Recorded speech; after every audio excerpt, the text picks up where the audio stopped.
Ndabaramukije cane bakunzi b'ikiganiro igitondo gishasha gisanzwe gicishwa kuri Intambwe Idahita TV. Amahoro y'Imana, kugubwa neza, kuguranirwa mu vyanyu no mu banyu, nivyo ndabipfurije. Ndabaha ikaze muri kino kiganiro cacu igitondo gishasha gifise intumbero yo gusangira n'abakunzi bacu ijambo ryo mu gatondo, ngo ribe impamba y'umunsi, ribe ijambo ryo kuzirikanako, ribe ijambo ryo kwirigwana kibicaye co mu gatondo, hanyuma umuntu aronka ijambo rimwiriza mu bikorwa bagiye kwirigwamwo. Ni ikiganiro musanzwe mushikirizwa na jewe Janvier Imana irambona. Ku basanzwe bamaze kumenyera bino biganiro, sindi mushasha. Kuri bashasha nabo tubasabe kwiyabonesha, mufyande kuri sabone canke subscribe kugira ngo bikunde muzoze muraronka ibiganiro dusanzwe ducisha ngaha kuri Intambwe Idahita TV. Ndafise amajambo ngomba ko dusangira mu bubanguzi tudatebeje canke tudatevye.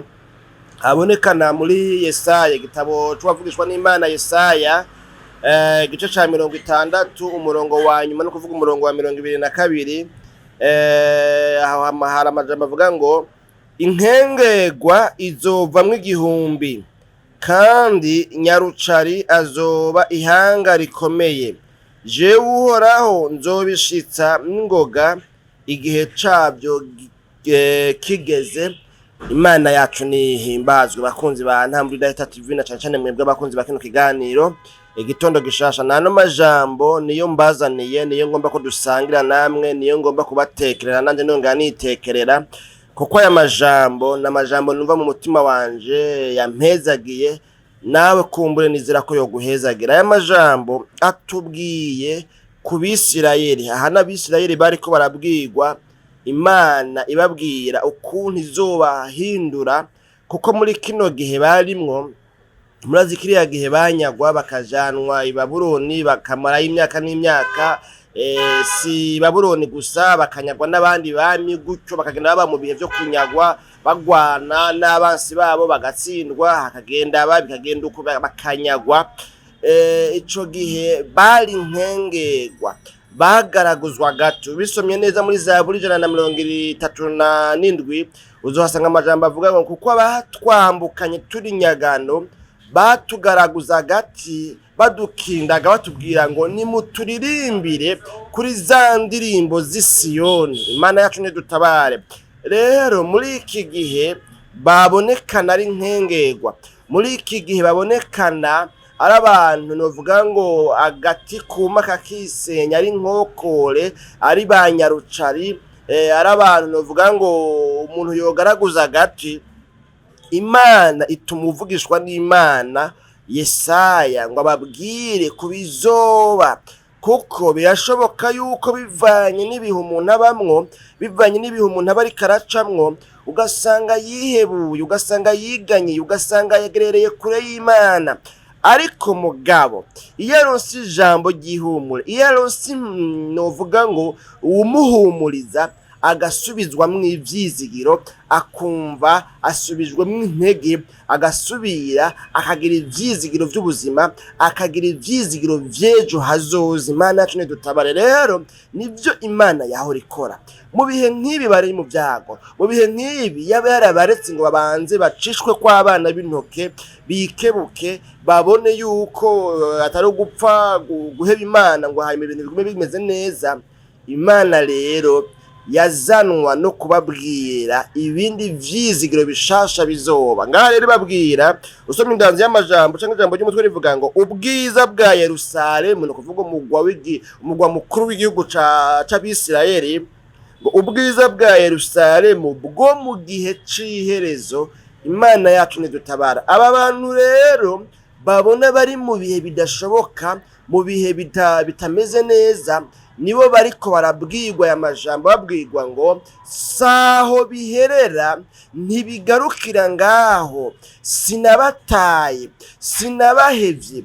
Mushobora kubona ko umengo bigarukira ngaho, ariko saho biherera, saho bigarukira, hariho ubundi bwiza, hariho ayandi mahigwe, hariho ibindi bihe vyiza.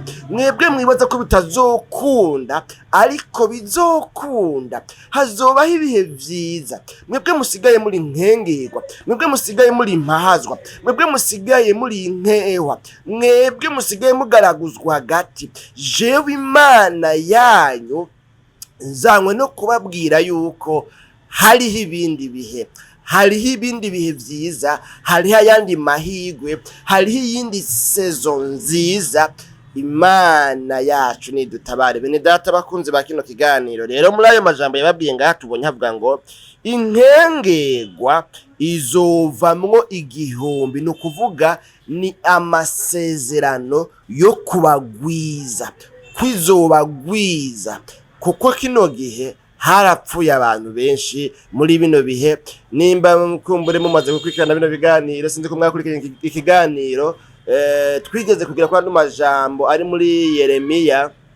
Yeremiya ni igice ca 29 ku murongo wa 11 kubandanya, anavuga ngo kuko nzi ivyiyumviro mbiyumvira ko nije uhoraho mbivuze ko ari ivyiyumviro vyiza vy'amahoro atari ivy'ivyago, kugira ngo mbahe ivyizigiro vyo muri kazoza ko mwiherezo rya Imana yacu nidutabare. Ico gihe twaravuganye ingene kino gihe havugwa no majambo hari habaye agatekizo kadasanzwe mu ihanga ry'Abisirayeli, kuko babagiriza ngo bagomba kwirevolta, bagomba kwiganzura ubwami bw'i Babuloni. Hanyuma rero ayo makuru ubutegetsi buyaronse buca buhitamwo kwica abantu bose bitungo n'abantu bavugishwa, abantu basenga, abategetsi, abakuru, abanyumba kumi bande yandi, abantu bose barica abantu batari bako, umuntu wese yiketswe kw'ico kintu bagaca bamwica. Urumva rero yuko ivyo byose byatumye hariho ugutakaza abantu benshi, bikaba byotuma baba inkehwa.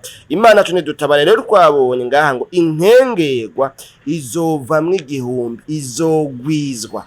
Imana yacu nidutabare. Hanyuma kandi twabonye ngo kandi nyarucari azoba ihanga rikomeye. Nano majambo rero nkuko muri ko murayumva, nizera yuko hari ikintu uri kurakura muri ano majambo. None rero nuko bene data bakunzi b'ikiganiro igitondo gishasha, nano majambo rero narimbazaniye namwe, kandi nanje numva yafashije umutima wanje. Sinzi ibihurimwo, sinzi bihumazemwe iminsi, sinzi bigoye urimwo, sinzi intambara uri kuragwana, sinzi amakuba, sinzi amageragezwa, sinzi bikugoye bikugarije impande zose, ariko mugabo ukabura ahantu ubona umengo ntibizokunda, ntibizohera, umenga ibihe byiza ntibizogaruka, umenga ibihe by'umunezero ntibizogaruka, ubuga busigaye uri washishwe, ukabusigaye umengo novuga ngo uri nyarucari, novuga ngo uri nkengegwa, uri nyamwigenda kahani yo cyo ndiko ndarondera, ukaba wumva umengo uri nyamwigenda ko ntawe wanyugira, ntawe ukubabaye ufise, ntawe ukwitaho ufise, ntawo kugarukirako, ukamengo wewe nyene umengo bibereye mwisi yiwawe, kubera ibihe bigoye urimwo, kubera ibihe by'umubabaro urimwo, kubera amakuba, amarushwa n'amageragezwa umazemwo igihe. Ni wewe nzaniye iri jambo mwene data mukunzi wa kino kiganiro igitondo gishasha.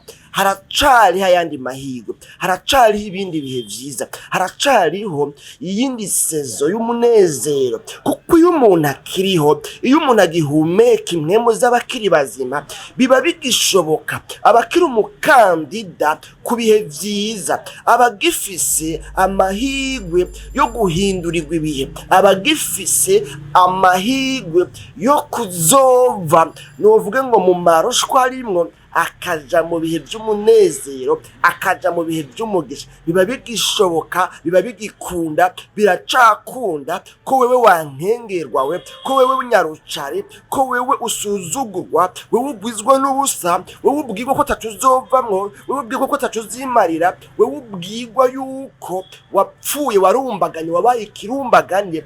Biracakunda yuko ibihe bihinduka, biracakunda yuko ibintu bihinduka. Imana yacu nidutabare. Rero ngaha babwiwe ngo hariho ubwiza bwa Yerusalemu bwo mu gihe c'iherezo, hariho ayandi mahirwe mbikiye abantu banje mu gihe kizoza, mu gihe c'iherezo. Hariho ubwiza bwa Yerusalemu bwo mu gihe kizoza. None rero nshuti yanje, ntucike intege, ntiwihebure, ntiwirande, niko abandi bavuga, après les échecs la vie continue ishobora ubuzima bushobora kutabandanya neza nk'uko vyahora, kuko umuntu aba yakorotse, kuko umuntu aba yatakaje, kuko umuntu aba yahomvye, ariko ubuzima burabandanya, guhumeka umuntu arabandanya, kandi agahamagarirwa gushishikara gusatira kugira ngo bikunde ubuzima buhinduke. Ano majambo rero mwumva no kuriko ndavuga menshi cyane oyaye haba namba, ariko nagomba gutera intege nakubwira ngo haracari ibindi bihe vyiza bizoza bikuraho ivyo bihe bibi urimwo, ubwo bukene, ayo makuba, ayo marushwa, ayo magerageza, ubwo ruhamo, ubwo ruvugo, ubwizo ntambara, ubwo ruhombo, aho ubona umengo nta cepfo nta ca ruguru, nta cipasa, nta cukura ngo gicemwo. Hariho ibindi bihe vyiza Imana ikubikiye, icoma rero ukagumana ivyizigiro, ukagumana ivyizigiro, ukagumana ivyizigiro, ukagumana ivyizigiro gushika ivyo bihu bishitsemwo, kuko bibikiwe abantu bakiriho. Abakiriho bose babikiwe ibihe bishobora guhindura, bigahindura igihe barimwo, bigahindura situation barimwo.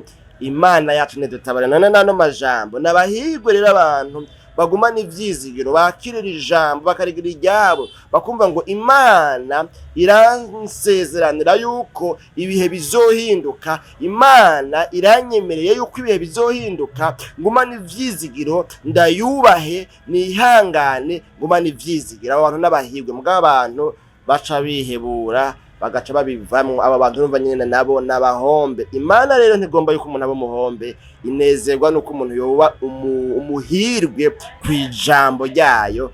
Nano majambo wihangane kubihurimwo, ugumana ukwizera mu bihurimwo, kandi ugumurondera, ugumusatira, ugumurondera Imana, ugumurondera ukora, urondera ingene wova muri ivyo bihe, kuko indera amaboko ntaco yimarira, indera amaboko ntaco ishikako, ariko niwaguma ukora Imana izohezagira ibikorwa by'intoke zawe, kandi bizokunda, bizogenda neza.